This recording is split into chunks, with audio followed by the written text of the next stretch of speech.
माँ काली, भारत माता की जय।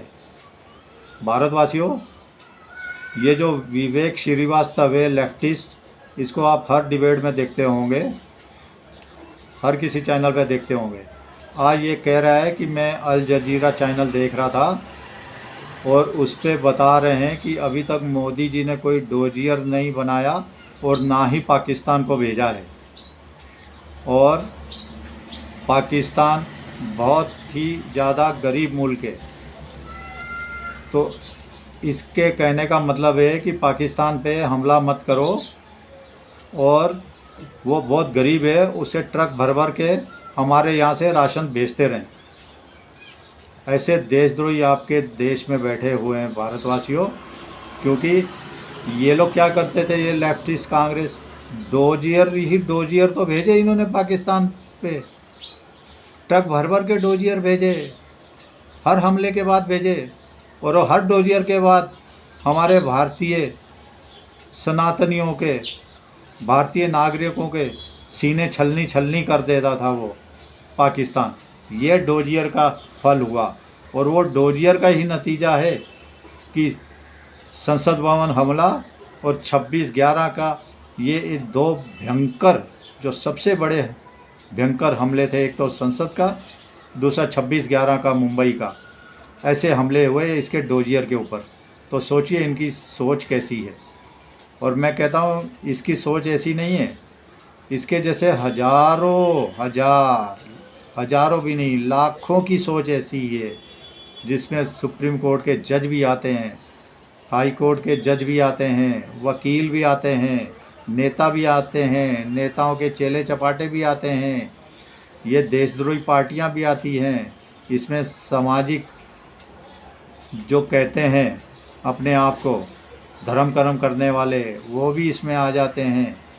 ये जो ढिंडोरा लेके घूमते हैं सारे देश में कि मानवाधिकार, वो मानवाधिकार जैसे दल्ले भी आ जाते हैं इसमें, और प्रोफेसर, डॉक्टर, मतलब कोई ऐसा नहीं होगा जो इनमें शामिल नहीं होगा इस देशद्रोह के लिए। कई है, हजारों लाखों हैं भारतीयों में, क्योंकि 145 करोड़ का देश है। तो मेरा ये मानना है कि अब बहुत हो गया मोदी जी। ऐसे गद्दार अभी भी कहते हैं कि पाकिस्तान को छोड़ दीजिए, माफ़ कर दीजिए, बहुत गरीब है और उसको भर भर के राशन दीजिए। तो मुझे पता है आपने अपने सारे सैटेलाइट अभी पाकिस्तान के ऊपर छोड़ दिए हैं, आपको एक एक पल की खबर मिल रही है। और हाफिज़ सईद और दल्ला, वो भी इसी 4 तारीख को, आज 1 तारीख है, 4 तारीख को रैली करने वाला है पाकिस्तान में, स्पीच देने वाला है। और आपने पहले एक साथ पानी छोड़ दिया, अब पूरे डैम बंद कर दिए, और पानी के लिए बहुत भयंकर छटपटा रहा है। और उससे अभी आपने पाकिस्तान का एयर स्पेस भी अपना, भारत का पाकिस्तान के लिए बंद कर दिया, और कराची बंदरगाह को भी चारों तरफ से आपने घेर लिया है कि चाइना का या किसी भी लिब्राडो का, जैसे तुर्की बुर्की है, कोई असला गोला बारूद भेज ना सके। वो सब आप कर रहे हो। वो मैंने मान लिया कि पाकिस्तान को जो अभी फ़्लाइट कहीं जानी होती थी, जो 2 घंटे की फ़्लाइट थे जाने के लिए पाकिस्तान को, अब घूम के जाना पड़ेगा रशिया वशिया, तो उसको 5 घंटे लगेंगे, 6 घंटे। तो ये तो उसको बर्बाद करने के लिए आप लगे ही हो, उसमें ठीक है। लेकिन इसी के साथ मेरा निवेदन है, जो आपने सबसे बड़ा एक वर्ड यूज़ किया था, सबसे बड़ा, बेकर्स शब्द यूज़ किया था मोदी जी। इसका मतलब है बेकर्स, जो इन आतंकवादियों को, इन देशद्रोहियों को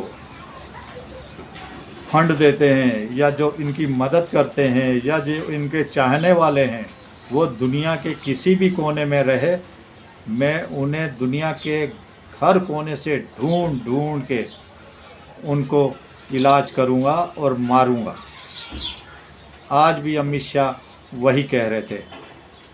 तो मेरा कहना है कि वो जो बेकस पीछे हैं, पाकिस्तान के अंदर बैठे हैं, वो तो हमारी आंखों के सामने हैं, लेकिन कई हजारों नहीं लाखों में जो बेकर्स ऐसे हैं, ये विवेक श्रीवास्तव जैसे, जो हमारे देश में ही बैठ के हमें खोखला कर रहे हैं। अब इनका भी इलाज बहुत ज़रूरी हो गया है मोदी जी, बहुत ज़्यादा ज़रूरी हो गया है।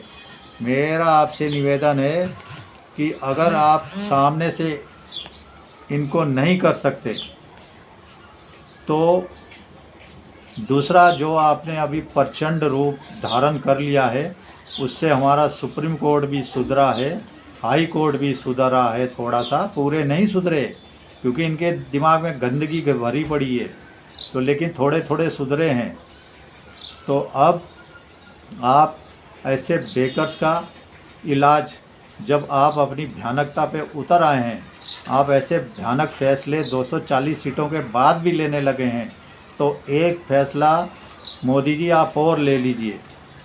जो अननोन गनमैन पाकिस्तान में घूमते रहते हैं, हमारे देश के दुश्मनों को ख़त्म करते रहते हैं, जिससे पाकिस्तानी ISI और वहाँ की सेना पुलिस मिलके भी आज तक उनका पता नहीं लगा पाई, वैसे ही कम से कम 500, वैसे ही कम से कम 500 अननोन गनमैन जिनका कोई नाम ही नहीं हो, पता ही नहीं हो, ऐसे भारत में हायर कर लीजिए और उनको भारत के गद्दारों के पीछे छोड़ दीजिए, परमानेंट हायर करिए, क्योंकि ये कुछ ख़त्म होंगे फिर कुछ बढ़ेंगे, कुछ ख़त्म होंगे फिर कुछ बढ़ेंगे, तो ये परमानेंट इलाज करना पड़ेगा।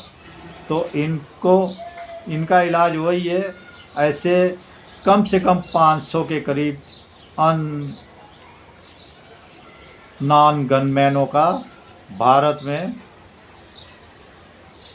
रखिए आपके अंडर में, और ऐसे भारत द्रोही गद्दारों का सफाया करें, नहीं तो कुछ नहीं होगा। और इसी के साथ मैं कहना चाहता हूँ, मोदी जी आप भी हैं महाराणा और शिवाजी जैसे भारत के महायोद्धाओं के वंशज।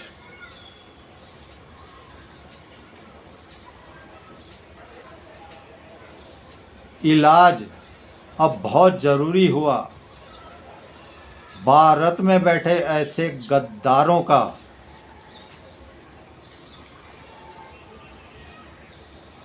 निशाना आपका इनकी छाती पर ऐसा लगे कि छलनी छलनी हो, ऐसे सभी गद्दारों की छातियाँ। तो ये मोदी जी भाला ऐसा उठाएं अपने हाथ में कि छलनी छलनी हो, भारत के अंदर बैठे हुए बेकर्स की छातियाँ। तू भी है राणा का वंशज, फेंक जहाँ तक भाला जाए, उसी नक्शे कदम पर चलना ज़रूरी हो गया है साथियों, हमारे मोदी जी के लिए। चलिए, भारत माता की जय। जय श्री राम, जय श्री हनुमान, वंदे मातरम, जय हिंद।